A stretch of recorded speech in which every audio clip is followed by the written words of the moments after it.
Hello, everyone, and welcome back to the Patreon podcast. This week I wanted to talk about the idea that difficult isn't better. And this kind of spreads across a lot of different ideas. For one, it's not better for you because sometimes taking the difficult path can just lead to more frustration and problems. And it's nice to say, hey, this was difficult to make.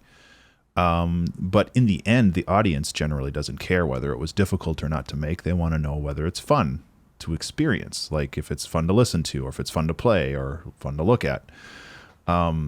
So I feel that it's really unnecessary a lot of the time to take the difficult path simply for the difficulty's sake. Now, having said that, I think there are a lot of good reasons to focus on difficulty, one of them being self-improvement. I think that it's really important to try new things, and usually doing new things often ends up being kind of the more difficult way to approach it because you're used to the old things and the old things work great. But when you do new things, you're generally trying to push yourself in some way, and that can be difficult. But that doesn't necessarily mean that it has to be a selling point if you do market the thing that you made.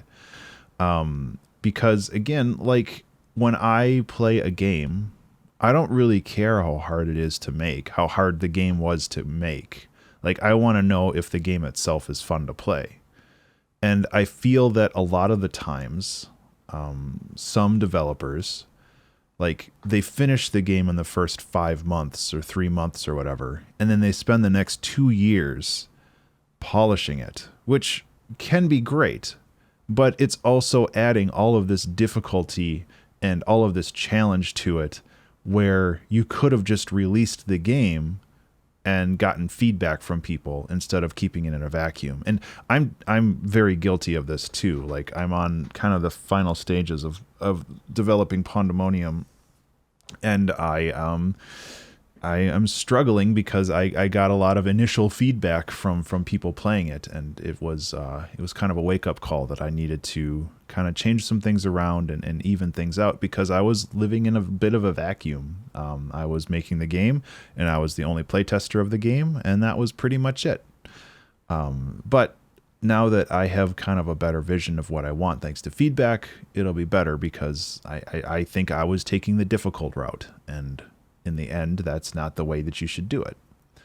And sometimes taking the difficult route is also useful if you are like building a portfolio. You want to show that you can do these hard things, or like presenting to a client. Like if you have code, or if you have a specific song that you want to show off, you can be like, this was hard to do, and that might impress them in some way. But really, again, the end product is more important than how you got there.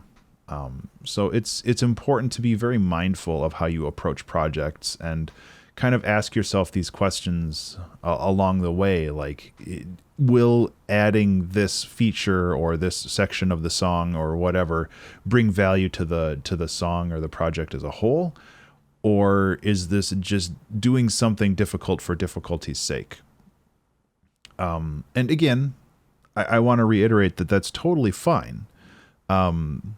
That like adding a challenge to yourself, challenging yourself can be entertaining. Like, I love doing the 2-hour track challenge, and some dumb idea comes along and I'm like, this is really dumb, I want to do this.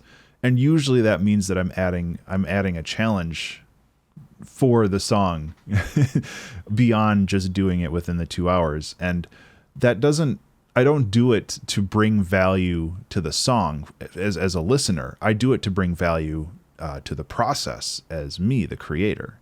And I want to make sure that that's kind of well differentiated, because it's easy to feel like, oh, I worked so hard on this, people will love it because I worked hard on it. That's just how it has to go.